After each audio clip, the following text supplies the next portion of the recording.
নমস্কাৰ এই মুহূৰ্তত জনাইছো অসমৰ প্ৰত্যেকগৰাকী জনসাধাৰণৰ বাবে কেইবাটাও গুৰুত্বপূৰ্ণ খবৰ। আজি হৈছে ৫ জুলাই। আজি আমাৰ প্ৰথমটো গুৰুত্বপূৰ্ণ খবৰ। ১০ জুলাই বৃহস্পতিবাৰ অৰুণোদয় আঁচনিৰ পৰা বৃদ্ধ পেঞ্চনৰ হিতাধিকাৰীৰ একাউণ্টত সোমাব ধন।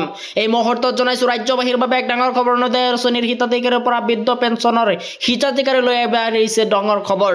১০ তাৰিখে লাখ লাখ লোকে লাভ কৰিব ধন আৰু প্ৰতিগৰাকী হিতাধিকাৰীৰ একাউণ্টত জমা হ'ব ধন। শীঘ্ৰে কৰি লওক আপুনি KYC আপডেট। অৰুণোদয় আঁচনিৰ লাখ লাখ মহিলাৰ একাউণ্টত সোমাব ১২৫০ টকাকৈ। বৃদ্ধ পেঞ্চন আঁচনিৰ ধন লাভ কৰা হিতাধিকাৰীৰ একাউণ্টত সোমাব চৰকাৰী ধন। বিধৱা পেঞ্চন লাভ কৰা হিতাধিকাৰীৰ একাউণ্টত জমা হ'ব ধন আৰু দিব্যাংগ আঁচনি ধন লাভ কৰা হিতাধিকাৰীয়ে একেদিনা লাভ কৰিব ধন আৰু ধন লাভৰ পূৰ্বে আপুনি ঠিক কৰি লওক আপোনাৰ একাউণ্টসমূহ। এই মুহূৰ্তত জনাইছো আমাৰ দ্বিতীয় নম্বৰ খবৰটোলৈ। আমাৰ দ্বিতীয় নম্বৰ খবৰটো আছে ডাঙৰ খবৰ।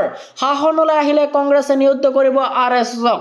এই মুহূৰ্তত জনাইছো ৰাজ্যবাসীৰ বাবে এক ডাঙৰ খবৰ। শাসনলৈ আহিলে কংগ্ৰেছে নিষিদ্ধ কৰিব RSSক। কংগ্ৰেছৰ মন্তব্যক লৈ দেশজুৰি প্ৰতিক্ৰিয়া।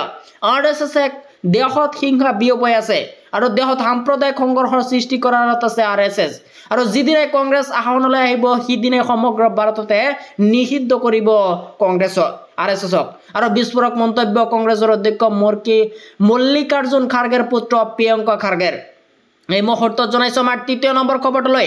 আমাৰ তৃতীয় নম্বৰ খবৰটো আছে ডাঙৰ খবৰ। ধুবুৰীত চলিব সৰ্ববৃহৎ উচ্ছেদ অভিযান, নামি গ'ল বৃহৎ আৰক্ষী বাহিনী। এই মুহূৰ্তত জনাইছো ৰাজ্যবাসীৰ বাবে এক ডাঙৰ খবৰ। আৰু মাত্ৰ কেইটামান ঘণ্টা বাকী ধুবুৰীত চলিব ৰাজ্যৰ সৰ্ববৃহৎ উচ্ছেদ অভিযান। চাপৰ ৰাজচক্ৰৰ অন্তৰ্গত সন্তোষপুৰ, চিৰাকুটা, চৰুৱা, বাখাৰা জংগল ব্লকত গাঁৱত চলিব উচ্ছেদ অভিযান। উচ্ছেদৰ বাবে সাজু কৰা হৈছে বিশাল আৰক্ষী বাহিনী। সাজু কৰি তোলা হৈছে বুলডোজাৰ। কোনো চৰকাৰী ভূমিত বেদখলকাৰীক থাকিবলৈ দিয়া নহ'ব। আৰু আলমগঞ্জ প্ৰথম খণ্ড, দ্বিতীয় খণ্ড, চতুৰ্থ খণ্ডৰ লগতে পঞ্চম খণ্ড, ষষ্ঠম খণ্ড, সপ্তম খণ্ড আৰু নৱম খণ্ড আৰু বাগমাৰা আদি গাঁৱত ভূমিত চলিব চৰকাৰে উচ্ছেদ অভিযান। এই মুহূৰ্তত জনাইছো আমাৰ ৫ নম্বৰ খবৰটোলৈ। আমাৰ ৫ নম্বৰ খবৰটো আছে ডাঙৰ খবৰ। উচ্ছেদৰ নামত প্ৰশাসনৰ নিকৃষ্ট কাণ্ড। বুলডোজাৰেৰে কঠীয়া নষ্ট কৰা ঘটনাক ধিক্কাৰ। গুণগুণ চেতিয়া পৰিয়ালক গ্ৰহণ কৰিলে প্ৰশাসনৰ কঠীয়া। খেতিৰ উপযোগী কঠীয়াৰ সঁচ নাপাই প্ৰত্যাখ্যান কৰিলে কঠীয়া। ৰাজ্যজুৰি তীব্ৰ প্ৰতিক্ৰিয়াৰ পিছতে বিধায়ক মানৱ ডেকাই প্ৰেৰণ কৰিছিল কঠীয়া। গুণগুণৰ পৰিয়ালে গ্ৰহণ নকৰিলে কঠীয়া। উচ্ছেদৰ নামত লখিমপুৰ জিলা প্ৰশাসনৰ এনে নিকৃষ্ট কাণ্ডক লৈ তীব্ৰ ধিক্কাৰ।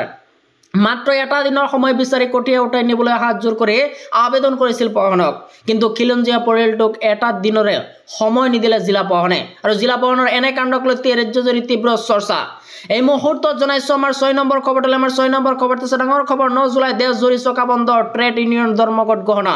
আৰু ৯ জুলাইত দেশজুৰি চকা বন্ধ ঘোষণা, ট্ৰেড ইউনিয়নৰ ধৰ্মঘট ঘোষণা। আৰু ৯ জুলাইত ২৪ ঘণ্টাৰ বাবে চকা বন্ধ থাকিব। পুৱা ৫ বজাৰ পৰা বন্ধ থাকিব সকলো বাহনৰ চলাচল। বন্ধ থাকিব সকলো চৰকাৰী বেচৰকাৰী স্কুল, কলেজ, দোকান পোহাৰ। দেশজুৰি ধৰ্মঘট চকা বন্ধ কাৰ্যসূচী গ্ৰহণৰ বাবে চৰকাৰলৈ দাবী। আৰু মটৰ ভেহিকেল সংশোধনী আইনৰ বাতিলৰ দাবীৰে এই ঘোষণা। ৰাজহুৱা খণ্ডক ব্যক্তিগতকৰণ নীতি বাতিলৰ দাবীৰে ধৰ্মঘট কাৰ্যসূচী। ৯ জুলাই দেশজুৰি চকা বন্ধ।